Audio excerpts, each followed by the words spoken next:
Good afternoon, Briot. Hello, Brian. So today we'll just jump right into it. This is the third set of 6 chapters. The first set was Karma Yoga. The second set was Bhakti Yoga. And now we're going to do, I think, chapters 13 to 18, right? That's correct. Which is Ashtanga Yoga. It's the Gyan Yoga, actually. Gyan. Why did I think it was Ashtanga? I don't know. It's a mystery to me. I blame you. Right. So Gyan means knowledge. Gyan, yeah. And it is, or one can also say theoretical knowledge.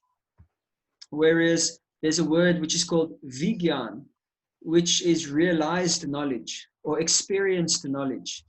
It means it's obviously Vigyan is a higher level than Gyan, and Vigyan is more categorized or likened to wisdom, whereas Gyan is simply an understanding you have of something.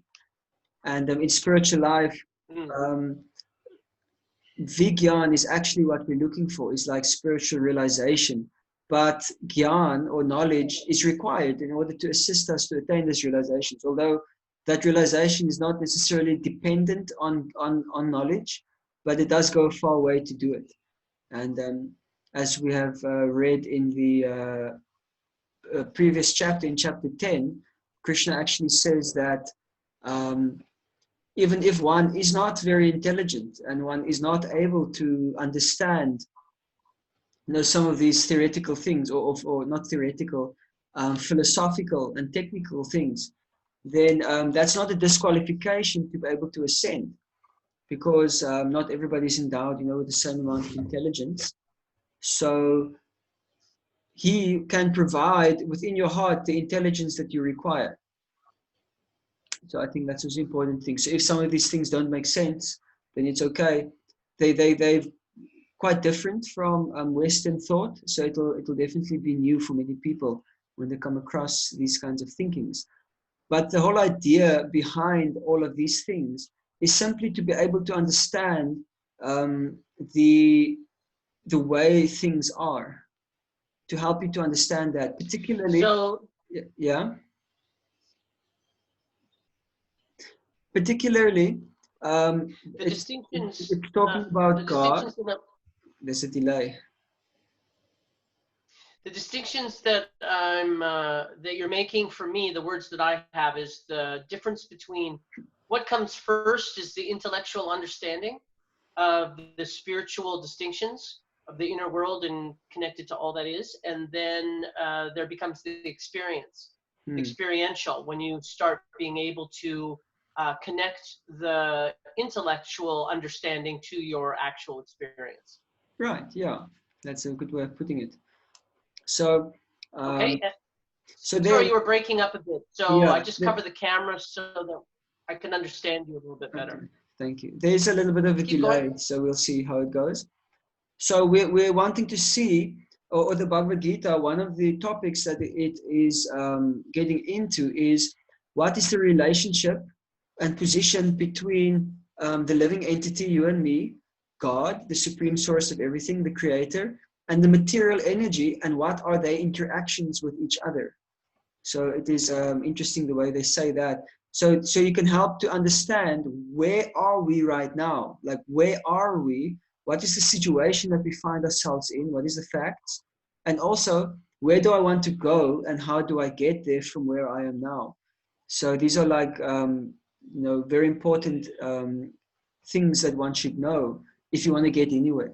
Like you want to travel somewhere, for example, you got to know where you are first. Which you don't know which country you are, how are you going to know where to go, where you want to go?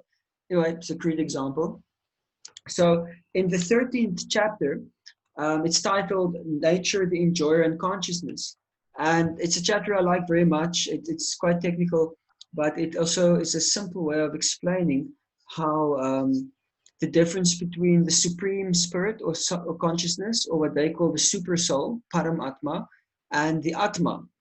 And then also its interaction with the material nature. And it says, they're talking about there's the field and there's the knower of the field. So the knower of the field is the one who is conscious, is the spirit, and the field is the sphere in which that consciousness is expanded out and that you can know of. So that's why they say the field and the knower of the field. So the knower of the field, that's me and you, that's the soul that's inside this body. And the field is also known as the field of activities, is our body. Because we are cognizant of in our body, but beyond our body, we don't know. We cannot tell. I cannot tell what you're experiencing in your body. I can deduce by inference or by compassion or by some other methods, but I cannot know experientially directly what you are experiencing and thinking and things like that. So similarly, let's say even with regards to inanimate or not inanimate, dead matter, unconscious matter, then that's even more applicable there. So this is the field and the knower of the field.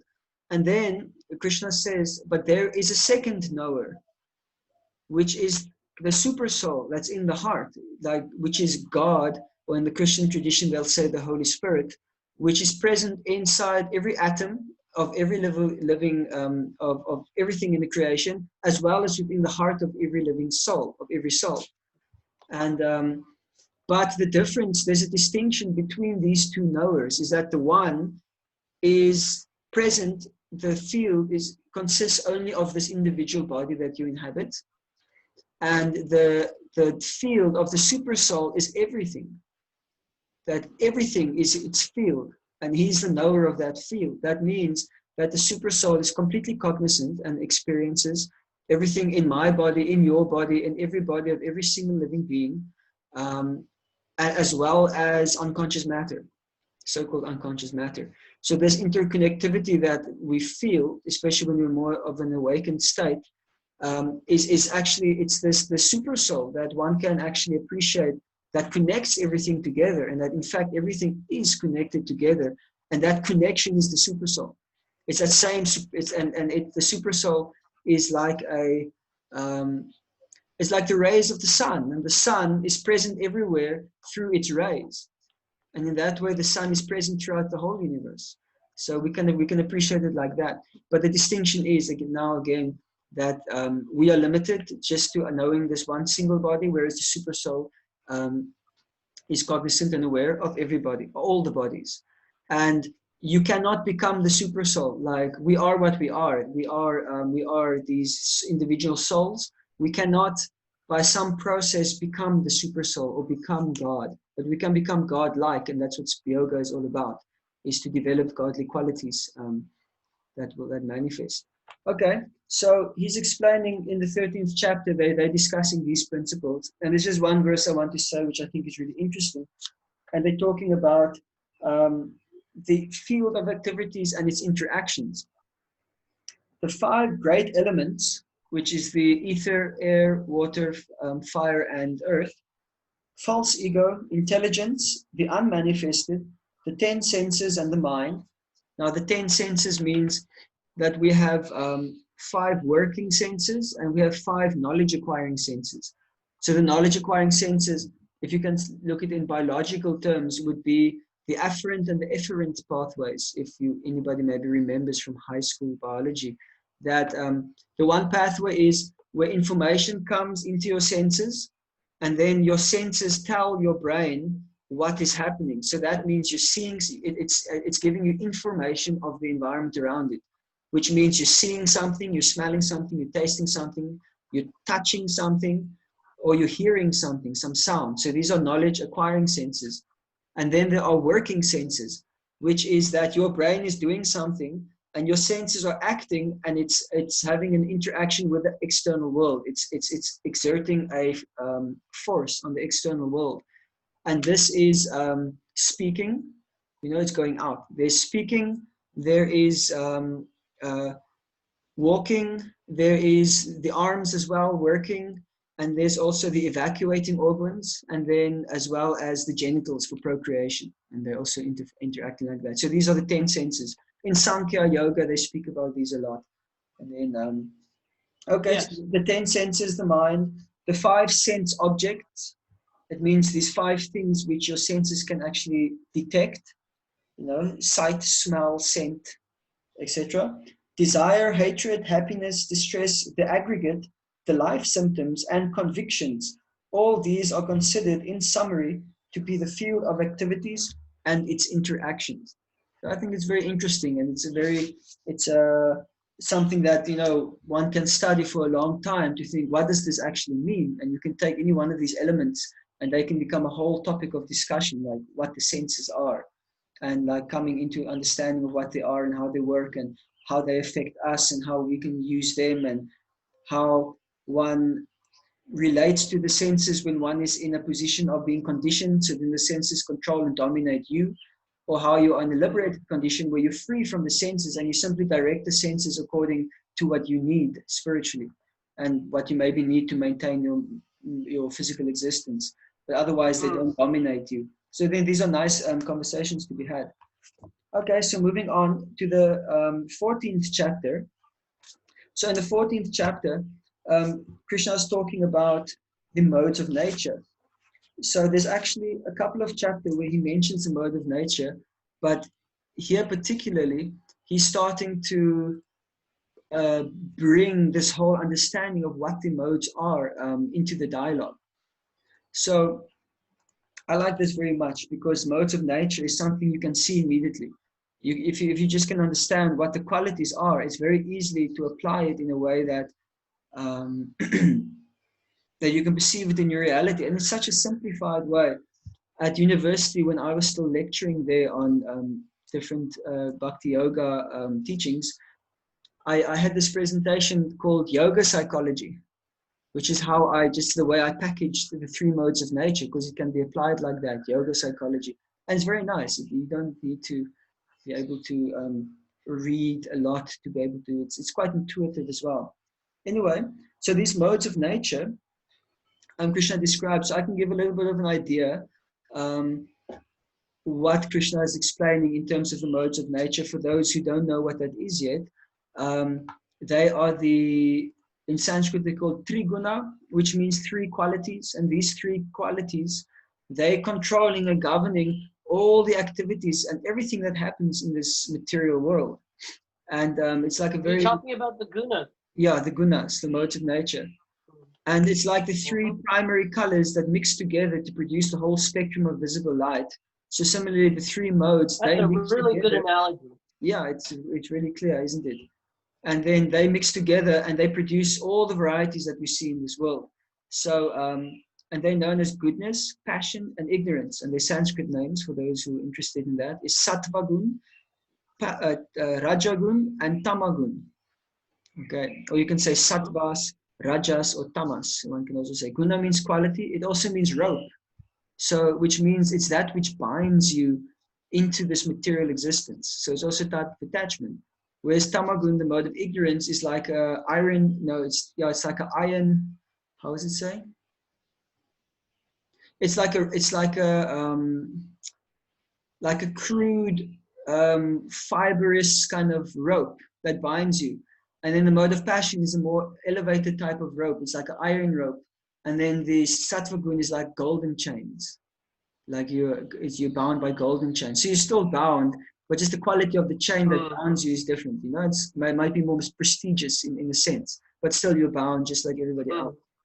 And so when one is conditioned by the mode of ignorance, then one is conditioned by suffering, and just your whole consciousness is just really compressed and dense, and you can't really perceive really far outside of your immediate kind of surroundings. Where in the mode of passion, you're conditioned by desire, by you just complete your whole consciousness is consumed by one desire after the next. So many things that you want to do, so many things that you'll never end up ever getting to starting. And also when you're busy engaging with something, you're already thinking about the next thing. Like while you're eating, you're already thinking about something else that you need to do or want to enjoy. And it's all about enjoyment. And even so much so that I'm sure many people have experienced this, that when you're eating, after you've finished eating, you don't even know what that just tasted like, because you weren't present while eating it. And if somebody says, if you think, what does this just taste like? Like, I don't know. I forgot to look. So Mm. that, but in mode of goodness, you can actually tell exactly, oh, it had these amount of flavors in it, and it was cooked like this, and it was really nice. So in the mode of goodness, one is conditioned by a sense of happiness. That this happiness that you get from the mode of goodness, which is a natural quality of goodness, peace and happiness, also conditions you because it makes you feel that everything is okay. I don't need to do nothing. Everything's fine. So which means that you're going to take birth again. You're still going to remain in this material existence because you don't feel a need to work on yourself to ascend spiritually. You think everything's fine. So that's mode of goodness. So, so you're talking about sattva, Yes. and that you're talking about that you're just feeling peace and content. Yeah. And I had it down as sacred. So you're pointing to that it can be just being peaceful and content. Yes. Yes. Like being in the present moment immediately will bring some kind of peace and happiness, right? So that's what mode of Okay. goodness is. So that does not mean you're spiritual. It's a prerequisite for engaging in something spiritual. Because if you're not in the present Uh-huh. moment, that's the only moment that really exists. So that's where your work needs to happen. But it is not spiritual in and of itself. It's just like, for example, So it's vegetarian. also so it's also being in the moment. It's being present. Yes, yes. So So goodness, is goodness. that the greater quality? No, they all go together. I don't think the one's a greater quality than the No, other. no, I don't mean of the three. Describing sattva, would you say that it's being in the moment? Oh yes, yes. Um, what is the greater quality? Yeah, I would say, yeah, being in the moment is if you're in the mode of goodness, then you're in the moment. If you're in the mode of passion, you're in the future, planning and scheming. And if you're in the mode of ignorance, then you're in the past. And then also in another way, the modes, passion is what creates. Creation happens out of passion, and all kind of creative activities is passion. And then mode of goodness is what maintains it, and it's what's required for maintenance, which is oftentimes why it's easier to Mm, start a project than it is to keep a project going. It's because starting a project, mm, you need mode of passion, but to keep it going, you need mode of goodness. That is a bit harder for most of us because we're not in the mode of goodness naturally. It's said that this mm, planet is predominated by the modes of passion and ignorance, that mm, goodness is not something commonly found. You really have to put an effort into making the goodness in your life. And then the mode of mm, ignorance is what destroys. So these are three natural functions of the universe, creation, maintenance, and destruction. And then, mm, and for those who are interested, I'll just briefly mention it later talks. We'll get into that more. But mm. each of these modes are controlled by a personality. Brahma is the presiding deity over the mode of passion. Shiva controls the mode of ignorance, and Vishnu controls the mode of goodness. So that's just for interest, just putting that there to hopefully stimulate some questions. Shiva. Of So the listeners. Brahma is about passion and the future. Is that what you just said? Well, it's not necessarily that he's like in the future because he's although he's controlling the mode of passion, that does not mean that he's like under the control of the mode of passion. He's just the one Mm, that controls that energy, and certainly he needs to use that energy because he's the one that engineers this whole creation. He's given mm. the And resources. it really is how the three. It really is how the three come together. Is Yeah, that yeah. like when you're talking about mixing the primary colors, it really is having how the three come together for you and how you're using them. That's really quite distinct and um, there's the using the analogy of the colors, you just keep adding drops of a certain color and it has an Yeah. effect. Yes. Yes. So it really is specific, very, very specific. Mm. Okay. Okay, so then towards the end of the chapter, in chapter 14, then Arjuna asks a really interesting question. He asks Krishna, "Oh, my dear Lord, by which symptoms is one known who is transcendental to these three modes? What is his behavior and how does he transcend the modes of nature?" So he's saying, what does a person look like who has become freed from these influences of these modes? And also, how do Mm, you become free from them anyway to begin with? So then, mm, Krishna then he gives some interesting pointers, and he says like, one who is, I think I'll just read this because this is quite inspiring for me. It says, O son of Pandu, this is Arjuna, he who does not hate illumination, attachment, and delusion when they are present, or long for them when they disappear, who is unwavering and undisturbed through all these reactions of the material qualities, remaining neutral and transcendental, knowing that the modes alone are active, who is situated in the self and regards alike happiness and distress, who looks upon a lump of earth, a stone, and a piece of gold with an equal eye, who is equal towards the desirable and the undesirable, who is steady, situated equally well in praise and blame, honor and dishonor, who treats alike both friend and enemy, and who has renounced all material activities. Such a person is said to have transcended the modes of nature. So it's a beautiful description of somebody who has really become freed from all these things which have been described are actually just mental concoctions, which we buying into this duality of everything. Whereas the soul is actually existing above duality. There's happiness and distress, friend and enemy, like saying this is this and that is that. But actually all these things, they just interact with the body, and they interact with the subtle mind, and they interact with the elements of nature.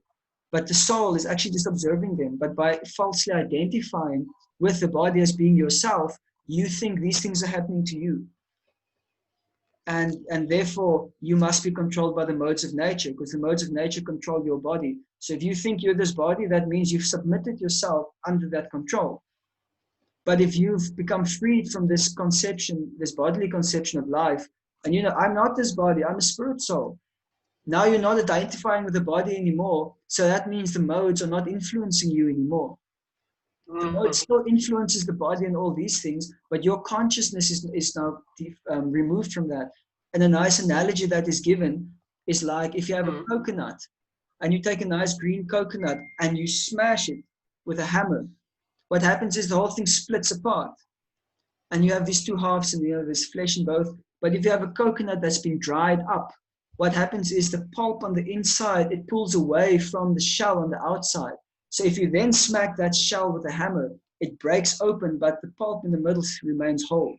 So a person who's become detached from the modes of nature is like that. The modes of nature will hammer that shell of the coconut, but you, the soul inside, that's now detached from the cell, that bodily concept of the shell, the bodily conception of life, you're not being affected by those modes anymore. So it's a very apt analogy to describe like that experience. I just want to put that into my words. Our data seem to equalize. So I'm going to jump in.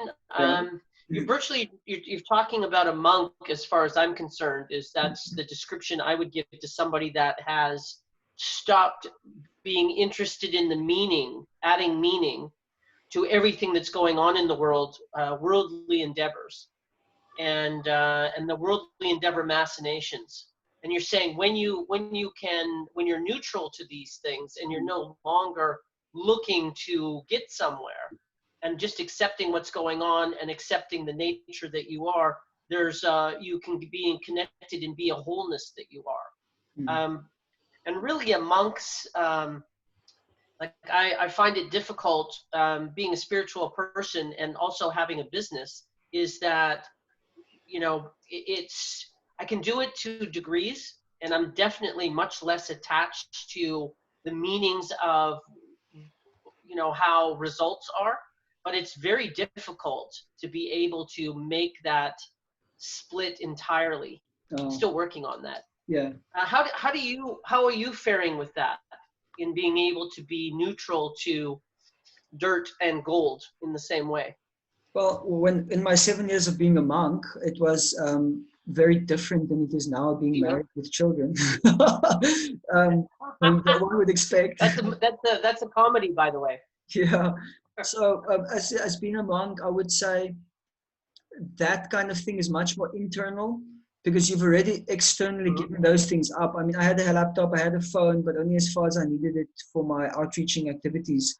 But otherwise, I didn't need them, and I didn't really use them. So like nobody phoned me to ask for money or for, something like that, because I didn't have it. I didn't have it. So, but it was more like internal, like, because the desires are still there, but at least I'm not interacting with them. So then, but now being married, I think what you said is quite. And having a job. Yeah, and having a job and lots of responsibilities, like so-called material responsibilities. And what you said is that it sounds like a monk's life is quite true, because actually for being able to practice spirituality, it requires you actually to be celibate. It requires you to live in the forest away from everything and living simply. Because if you're practicing as mystic yoga or Ashtanga yoga process, or you're going the route of Gyan yoga, more applying your intelligence, so you're trying to refine it, you don't want to do things which is going to draw your consciousness to the external world. You want to reduce that as much as possible. So therefore it necessitates those restrictions. But with the schools of bhakti, of devotion, the focus is more on directing the energies of your activities to a different purpose. So the purpose is either we're trying to attain happiness independently from the whole. I'm trying to make my arrangements to make me happy, and I have my friends and things because I need them also to be happy myself. So therefore, I need society, I need friends, I need relationships. So therefore, these things, they serve my purposes. So it's like really at the core, this is what's going on. And but instead of doing that, it's like, okay, let me do that now for the Supreme. Now, how does that look practically in my life? Now, I've got a 14-month-old boy, and he's flippin' cute, he's like, and sometimes he does something, and, it's a natural response for a parent just to be completely, almost intoxicated by their cuteness. I mean, they drive you up the wall, you want to throw them out the window, and you just do something, and you just forget all about it, and just completely like, oh, he's so cute. And so in a way, I was thinking, wow, that's pretty intense, because what's happening is it's churning your attachment and increasing your attachment to that child, which is not actually your child, because it's just a person who's come through you, but they've not come to you. They come through you. Anyway, so the idea is that in the one sense, you get your false ego becomes more, you become more attached, and you become more entangled in material life. But now my meditation is, okay, first I was like a bit distant. I'm like, okay, I don't want to get attached to that. But I was thinking, but I have to. I can't just like renounce my son, the poor boy. So where I found the balance is thinking that, okay, this interaction of me is a natural interaction for a father to want to express and experience, like towards his son. And what it cultivates in me is more a sense of responsibility towards my son. And the whole purpose of having my son is actually not for me to get happiness from, but it's so that I can serve God through the son. And I can serve God through the son by trying to raise a child which is God conscious, which is conscious and God conscious, and that can actually become a saintly person, and a person that can actually change this world. So that is service to God. Somebody who will become a devotee of the Lord. And so now I can utilize that natural kind of interaction of me being endeared to him to enhance the quality of my service and to make it easier for me to serve the soul. And to serve the soul to come into my care for now, to play the role as my son, and I'm playing the role of a father, but I know I'm not actually this soul's father. What I'm feeling is only the interaction between these two roles. But what I'm feeling is not actually factual. They're necessary for the service, but they're not factual in as far as my identity is concerned, which is I'm eternal spirit soul. I'm equal to this soul that's in this body of my son at the moment. And so that's powerful. So in that way, I can act, but at the same time be detached also. Same time, I can be completely detached. And what it relieves me from is the possibility that he might end up becoming a rascal one day, which is a big anxiety for parents, that your children become up to be miscreants and criminals. He could be that, I don't know.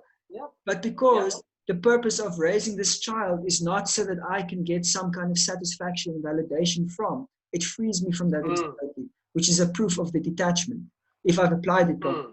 then that will happen. And as And soon as my attachment creeps in, I can feel it. I can feel the anxieties. I can feel the tension. I can feel my tendency to want to control him and the house and things. And that's like a red light for me, thinking, hey, you're not in the proper, alignment in God consciousness right now. You just need to recheck the facts of the situation quickly. And then I can step back and I'm like, okay. I'm actually thinking that I'm this, and this. That's illusion. Let's get back into reality, and then I can continue with my service nicely. And then immediately. And what is that reality? And that reality is simply that I'm performing a service at the moment, which has manifested in the way it is now as me being a father, taking care of a wife and children, and and part of that service means I have to work. And the particular work I have been able to receive to do that is to be a teacher. And also there's people in society I need to interact with, and there's these things. But that's the fact, is that I am not those things, but it's just a service I'm performing. It's a role I'm playing, and I'm enjoying it. I'm liking it as much as I like it. And the parts of it I don't like, it comes with the package, and I can appreciate that also. And Yes. above and beyond that, I'm a spirit soul that actually has nothing to do with these things. And my happiness does not depend on any particular activity or result happening within these services. Because the service is not for me. The service is for God. It's for His pleasure. It's not for my pleasure. So it's keeping the balance, constantly keeping the balance, and any path can be a sacred path. Any action can be a sacred action. Right, exactly. And that's what I love about this process, is it's the universality of it. It doesn't require you to change your religion or your theology or things like that. It's just, it's a universal principle that can be adopted by everybody, and it should be adopted by everybody, because why not? It's so beneficial, and it's so ecstatic to live in such a consciousness of divine servitude. Everything what you do, it actually gives purpose to your life, without which life really doesn't have much purpose. Yeah. Yes. And that drives you to get up in the morning. So I can get up at 4 o'clock in the morning without too much. Not get crazy, but yes. Right. Maybe I have a little bit of fantasist in me. Okay. So now in chapter 15, it's also an interesting chapter. Krishna explains this metaphorical image of an upside down banyan tree. And he says the roots grow up and the trunk grows down. And that he's explaining these things, and it's this really mystical thing. And if you think about it, have you ever seen an upside down tree before? In reality, in the world, have you never seen an upside down tree? No. So I thought about this upside down tree, and then one day it just hit me. It's like, I've seen an upside down tree before. You just go look into the reflection on water in a pond, and then you can see an upside down tree. So that's exactly the situation of the material world. Is that it is a reflection. Everything is upside down. It's an image, it's a symbol. Yeah. So and the reflection also indicates, it's proof that there is something factually beyond this mirage. And if you're in the desert and you see a mirage, you might say that, okay, it's false. But what that mirage means is there must be a real oasis somewhere. You can't have the mirage of an oasis without an oasis, a real oasis. So this world is like that mirage. It's a shadow world, and the shadow indicates there's something casting that shadow. So this banyan tree is explaining how the living entities have become so entangled in different kinds of activities, like speculative knowledge, fruitive activities, and then Krishna describes like the leaves are this and the branches are that, and these parts indicate these parts of the universe, and this is those parts of the universe, and different types of enjoyment that we have, and different things that happen. And he says that every living entity in this material world is struggling very hard with the 6 senses, which include the mind. So this is a universal thing for every living entity in this material universe, is that this thing is happening, and they're entangled in this this material creation, and that everybody has acquired a body according to their desire. And whatever you've desired, there's a body that facilitates that desire. And certain bodies are not capable of facilitating certain desires that we have. For example, if your desire is for sleeping, then you might spend your life sleeping a lot. And I've said this many times because I think it's such a good example. And but how long can you sleep at a stretch? maybe you sleep 24, 26 hours, but at some point, you're lying in your bed and you're actually sore and you're just like, you got to get up. When I was like very, very depressed many years ago, I slept 32 hours. That was the longest I managed. And the whole day, Wednesday did not happen. Went to sleep Tuesday and woke up on Thursday. So anyway, rather have a body of a bear, which is much better for sleeping. You can sleep 6 months at a time. Why not? You want to sleep, so then you get a body for sleeping. So but then Krishna also says, I believe it's in this chapter, he says, what you have to do is you can't actually untangle yourself from it. The only thing you can do is take the weapon of detachment and you just start hacking at this tree. You just start cutting off one thing after the next. You just whack at it. And knowledge is what will give you that strength to be able to cut those cords that are attaching us, to this upside down banyan tree. And then also it said towards so the end, finding the Maya, finding the illusion in this world. Yes. Yeah, and meditating on the hook which is inside the worm that you're going for. This is yummy, tasty worm, and you're like going for the bait. But then you're meditating on, well, there's a hook in there, and if that this worm means this. Another good analogy. Yeah, you become thoughtful. You become thoughtful about that. So then you try not to fall for it, and then you still fall for it because your senses kind of force you to do it. But still, you're thoughtful, and you're thinking, okay, this is quite a tricky situation. My senses are here; they don't really want to cooperate with my intelligence. And then this is actually the work of somebody who's on the spiritual path: is they try to control their senses so they don't go for the bait. For me, it's about still living my life. It's not about being austere. Austere in ways that it makes sense, but also in living my life and being able to enjoy the things that I enjoy, but also seeing it for what it is and not being caught in the desire of constantly wanting to be able to create something, still being able to have a joyous life and not living completely austere, but also not being able to get hooked by, I love that analogy, by the way, not get hooked by the pleasure of it and the desire of it and the chasing of it. Yeah. There's actually very little that one has to give up. Like there's no way of engaging it, and particularly one is like intoxications. There's just no two ways about it.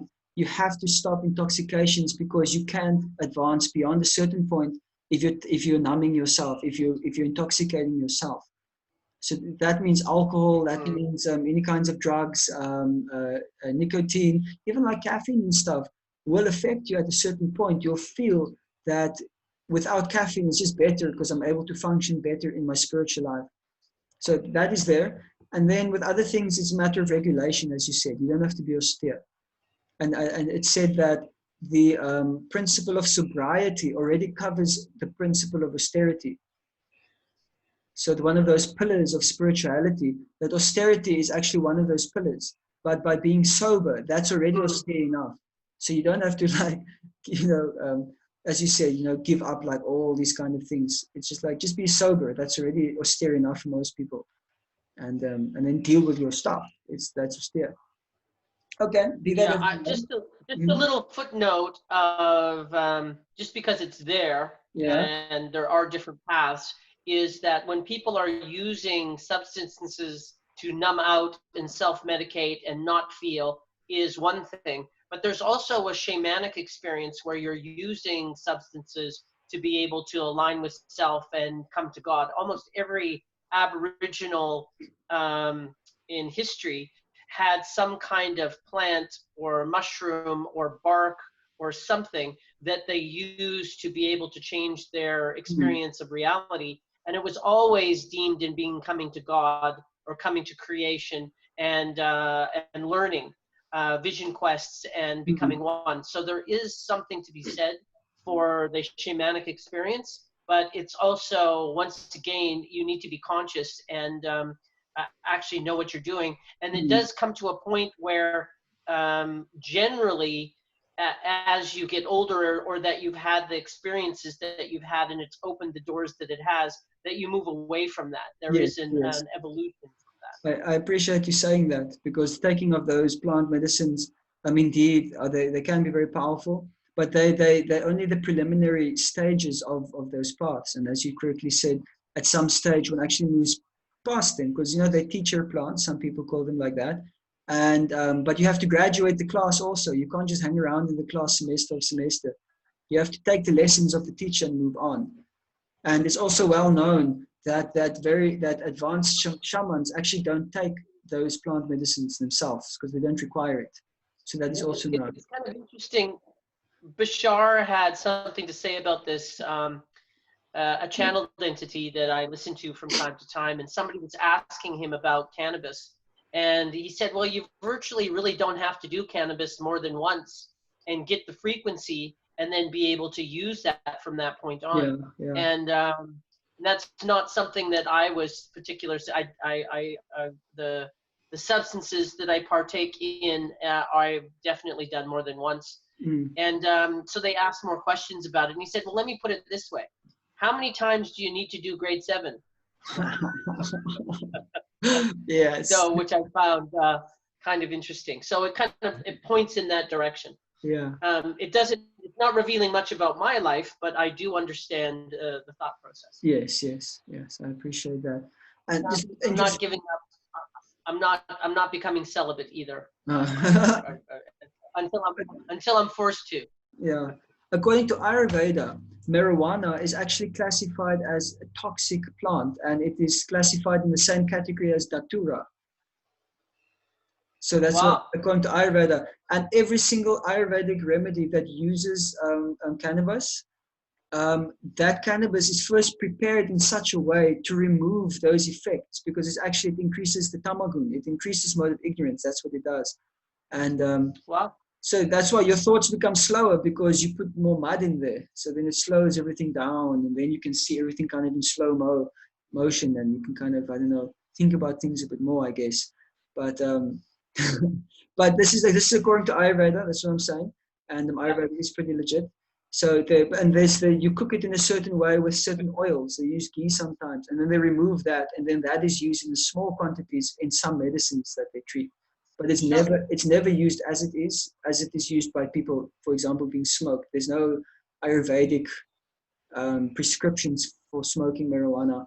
And anyway, but we can move on then to the 16th chapter.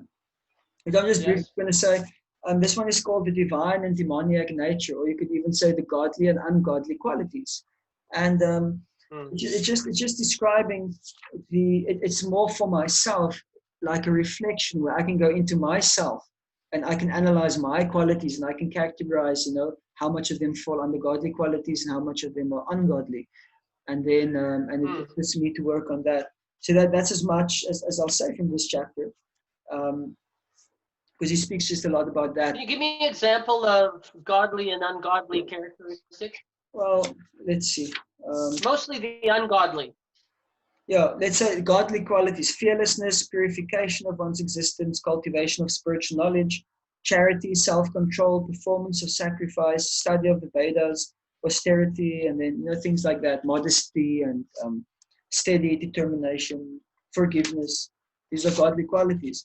And then ungodly qualities would be pride, arrogance, harshness, anger, ignorance. And then they're talking about the different effects that happen due to these different qualities. And it says that, like, for example, the demoniac or the ungodly do not know what is to be done and what is not to be done. Neither cleanliness nor proper behavior nor truth is found in them. So these are qualities. It sounds like the kleshas and avidya. Yeah, they're related. Yeah, they're definitely related. Avidya means ignorance, and then and they also say the type of things which these people who are ungodly preach, and they philosophical convictions. It says here, according to Krishna, they say that this world is unreal with no foundation, no God in control. They say it is produced of sex desire and has no cause other than lust. So they're saying this is all that it is about. This is all it is about. We can see that this Western society is pretty much driven on sex, and everything is promoted with sex. And they've completely oversexed everybody to think that this is the prime goal of life, and they're using that to control everybody. So this is the ungodly people who are utilizing this lower nature of people in this age in this way. Yes. So And fear, and because Bashar also calls the frequency of our society currently is the masters of lack. So yeah. that's what we're here to learn, is to live not from lack. Our baseline is lack. Not good enough, not enough of everything, that it creates competition and comparison, etc. Hmm. Oh, yes, one amazing thing I'd forgotten about this. They say that this is the ungodly. Following such conclusions, the demoniac who are lost to themselves, who have no intelligence, engage in unbeneficial, horrible work meant to destroy the world. And the Sanskrit word they use is ugraha karma, which literally translates as angry work. Angry work, Wow. angry work. Like if you think of a combustion engines, that's ugraha karma. It's like all these explosions, and it's a very violent form of utilization of energy. And it's very dangerous actually. And it's covered nicely behind the soft dashboard. So you're sitting in your car completely unaware of this thing, of these explosions right in front of your face. It's so that's all ugraha karma. And then obviously the pollution and all the oil just needed to make the car. Yes, they believe that to gratify the senses is the prime necessity of human civilization. Thus, until the end of life, their anxiety is immeasurable. Be bound by a network of hundreds of thousands of desires and absorbed in lust and anger, they secure money by illegal means for sense gratification. And there's one last part I want to read, I think is quite interesting. The demoniac person thinks, so much wealth do I have today, and I will gain more according to my schemes. So much is mine now, and it will increase in the future more and more. He is my enemy, and I have killed him, and my other enemies will also be killed. I am the Lord of everything. I am the enjoyer. I am perfect, powerful, and happy. I am the richest man, surrounded by aristocratic relatives. There is none so powerful and as happy as I am. I shall perform sacrifices. I shall give some charity, and thus I shall rejoice. In this way, such persons are deluded by ignorance. So this kind of Yes, thing. and it's also describing superiority. Yeah. Narcissist. Yes. So beautiful. Yeah. And the interesting thing is this is describing consciousness. This is describing a consciousness which you perceive by dint of the actions that the person performs or oneself. It's not that necessarily this dialogue actually happens, inside the mind, but by their actions you can understand this is actually what's going on in their heart. This type of thinking is actually what's driving them. Yeah. So I thought that was interesting. So then in the 17th... Something that I find interesting about energy, I liked your analogy about that, and noticing what's happening now is all this work around electromagnetic energy. Yeah. And like the speed trains that they have now that go over 300 miles an hour, and that they are levitating, that they're actually using electromagnetic to lift it. So there's absolutely no friction, and there's no waste. So yes. And what did you call that karma again? What's the Sanskrit word for angry? Say that again. Ugraha karma. I'm not going to say that. Ugraha. Ugraha. Yes. Ugraha. Even the word itself sounds angry, doesn't it? Ugraha. I'm very angry. Angry. Yeah. I'm so ugraha now. Okay. So there's 2 chapters left. We're at 48 minutes, but it's I think it's going good. Let's go. So in the 17th chapter, it's entitled The Divisions of Faith, and more modes of nature is being described here. Like in the 14th chapter, when they're looking at the modes, they were kind of giving more a little bit of I would say an overview. Like they would say, like I was saying, the binding force of the different modes. Like in mode of goodness, you're bound by happiness, satisfaction, by knowledge and superiority. Mode of passion binds you by, attachment to your different activities that you want to perform, and also your desires. And mode of ignorance by your suffering. They also say by madness and sleep and laziness.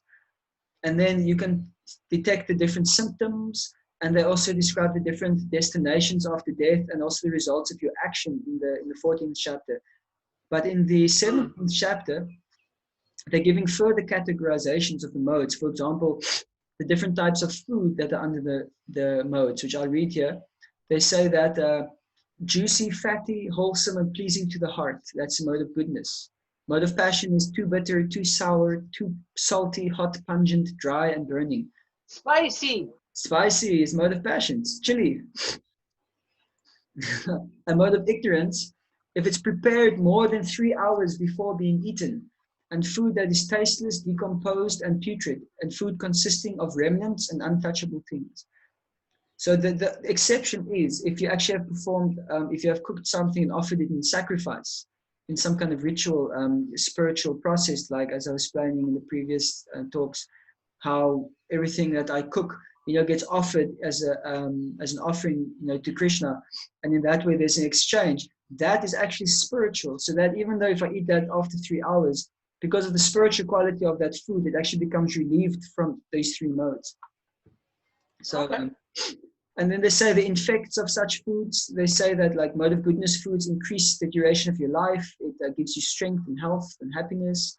Mode of passion foods just causes distress, misery, and disease. And then mode of ignorance food also gives infection and disease. They're talking about the different sacrifices performed, different types of austerity. I think this one is interesting. Mode of goodness austerities is performed with transcendental faith, without expecting material benefits and only for the sake of the Supreme. Austerities in the mode of passion is performed out of pride for the sake of gaining respect, and is neither permanent nor stable. And mode of ignorance austerities is performed out of foolishness with self-torture and to destroy or injure others. So inflicting self-pain is a mode of ignorance austerity. There are some traditions who do that. They beat themselves. This is a mode of ignorance activity. Yeah. And then charity in the different modes. Yeah, I've never seen that before. Yeah. No. Thank you. So I like that. Charity in the mode of goodness is if you give it out of duty, without expectation or return. You give it at the proper time and place and to a worthy person. In the mode of passion, you give it with some expectation of some return, and also with the desire for further results, and also in a grudging mood. And the mode of ignorance is performed at an impure place, at the improper time, to an unworthy person without attention and respect. Okay. Then they also describe. So these things are being talked about in the 17th chapter. It's called the divisions of faith, and it's basically how your. What of faith? I'm sorry. Sorry. The what of faith? Divisions of faith. So divisions. It's describing according to your conception, which is determined by the mode that you're predominated by. You're going to interact with the world in a certain way, and this is describing those activities and the results of those activities, which are governed by the mode. And as one can see, mode of goodness produces desirable results. Mode of passion is like mixed results, but it continues your kind of same level of vibration, and mode of ignorance just drags you down and down and down. It just makes you suffer. And then in the 18th chapter, this is one of my favorite chapters personally. It's the perfection of renunciation. It's the conclusion of the Gita. So it's talking about what does real renunciation look like, and what does it mean to actually be renounced. And then Arjuna he asks in the beginning, he says, what is the purpose of renunciation and of the renounced order of life, and what is the distinction between them? So Krishna is explaining that it's not just one who has given up interacting with things that is renounced, because within himself his mind still dwells on the sense objects. So that means he's not actually renounced. Only externally he's renounced, and he's called a Palgun Vairagi. It means he's a pretender. He's somebody who's renounced, and he's actually just pretending. He's cheating himself, and he's cheating others.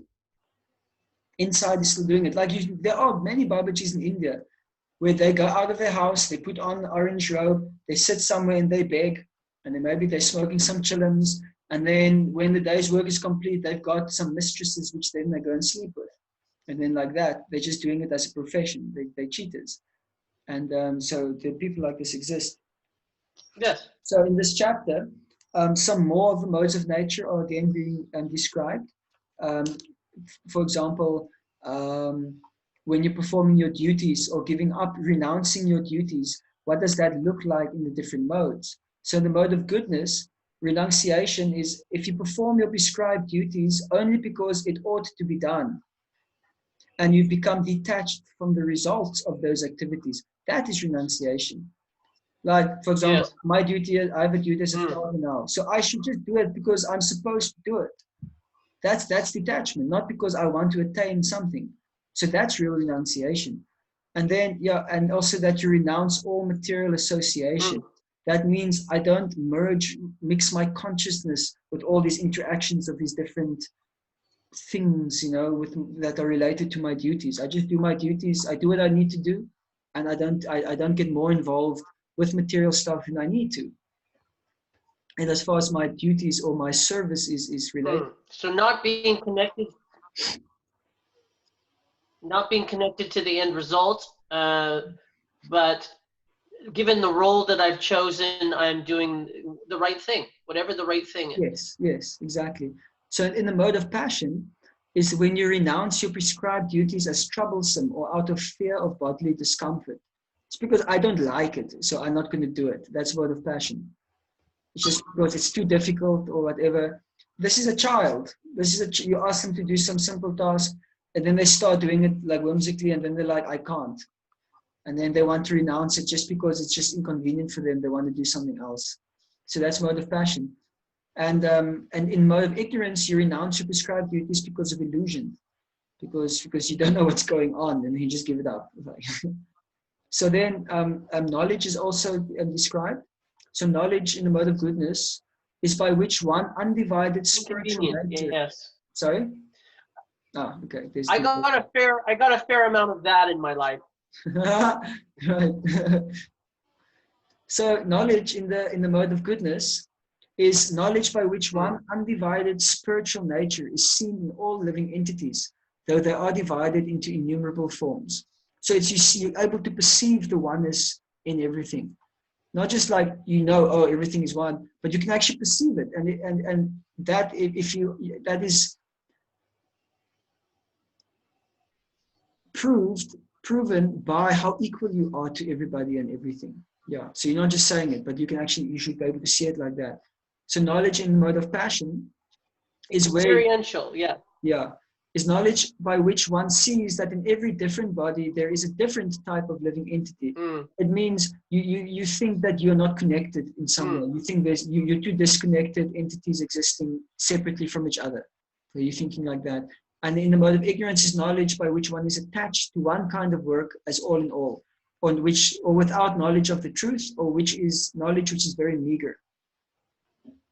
So there's some other things which I'm not going to go all through. They talk about different types of actions, like what is your motivation, impetus for action, and the types of actions that you actually do, and what guides what you do and don't do, and then the modes govern that. And then also how you perform those actions. They're talking about the different types of determination. This one is quite interesting. In the mode of goodness, determination is determination that is unbreakable, sustained with steadfastness by yoga practice, and controls the activities of mind, life, and senses. In the mode of passion, determination is one who holds fast to fruitive results in religion, economic development, and sense gratification. So the only thing that keeps you going is the thought that you're going to get a paycheck at the end of the month. So that's determination in the mode of passion. You're just thinking about the result. You're just thinking, I'm working really, really hard right now, but it's going to be worth it because I'm going to be able to buy that car finally. And then you just like tough it through. So that's mode of passion, determination.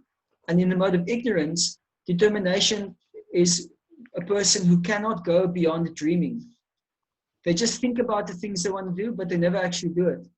And it's determination, fearfulness, lamentation, moroseness, and illusion. So, speaking about good things and saving the world, but then you never end up doing anything.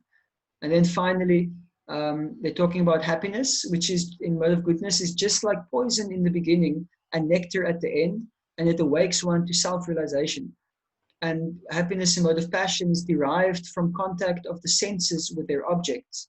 And it appears as nectar at first, but poison at the end. And in the mode of ignorance, happiness is blind to self-realization delusion from beginning to end, and it arises from sleep, laziness, and illusion.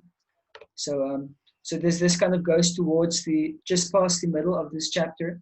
By the way, I've got a really nice table I'm looking at that they've categorized these things. I can send the link to you. It's with these different modes. It's very, very useful study tool if one wants to look at that. I'll put that in the link in the video comments thing below. Yeah, well. Send that to me, please. Yeah, and then at the end, Krishna is saying, but the perfection of renunciation is actually that if one whatever you do, you just depend on God for everything. You depend on Him for your protection. You depend on Him for your sustenance and for guidance. And in that way, you just do what you can do, and then you just depend on Him. And that's actual renunciation. It's where you've given up. You're just doing your duty. And it's up to me. Sorry? I'm the only one working for me, is me. Everything lands on my shoulders. I have to do everything, as opposed to trusting the design. Yes. Or in your word, that Krishna is in control. And anything that actually occurs is for my betterment. Exactly. And then he says this very famous verse, Sarva Dharman Pariteja Mamekam Sharanam Vraja Aham Tvam Sarvapapabhyo Mokshayashami Masuchaha, which means abandon all varieties of dharma, Sarva Dharman, which you could also say abandon all varieties of religions and processes and paths, and just surrender unto me. I will free you from all your karmas. Don't fear. He says, like, there's nothing to be afraid of. I will sort you out. All you need to do is place yourself under my protection and my guidance, the Supreme Spirit, God. And then I will take care. And this is the supreme level of renunciation, where you're not acting on your own strength anymore, because you've realized that my strength is actually limited. It is very limited. This material ocean is very vast, and the oceans are knocking everybody back and forth. So why not take shelter by the supremely powerful and the source of everything, from whom this little ocean, this entire material ocean, seems like a tiny little puddle in the ground made by the hoof of a calf, you know? So then you just take shelter by this person, and then very easily you can cross beyond this ocean of darkness and attain, your spiritual self-realization. So in this way, this is renunciation, is that you're depending completely on God, which is what sannyas is about also. So that's where it ends. Actually, after that, then it ends. Then Krishna says, well, I've now told you all these things, Arjuna. Now you can do as you like. Fight, don't fight. It's up to you to choose. I've said what I wanted to say.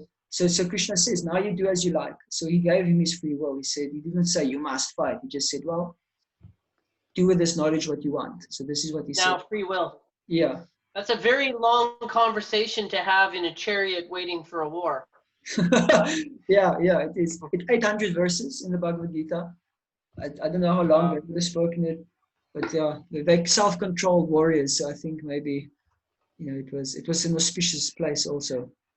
So beautiful. Yeah. So then the Bhagavad Gita concludes like that, and then some statements are made about. Where Arjuna and Krishna were there together, they're always victory and will be there, and all auspiciousness will always be there, which basically means anybody who also takes this teachings of the Bhagavad Gita to heart means that they are in the association of Krishna and Arjuna always. And in that way, they will attain success and all good fortune and auspiciousness, because their consciousness is associated in that same realm and like that. So you can get blessings from these personalities like that. And then the Bhagavad Gita ends on that note. Right, so then that is the summary of the last 6 chapters of the Bhagavad Gita. 1 hour and 3 minutes. Wow. How long?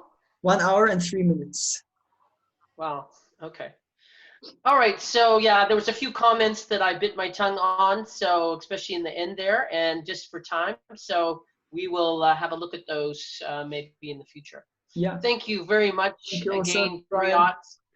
Very, very much. Love and light, my friend. Haribo. We'll talk soon.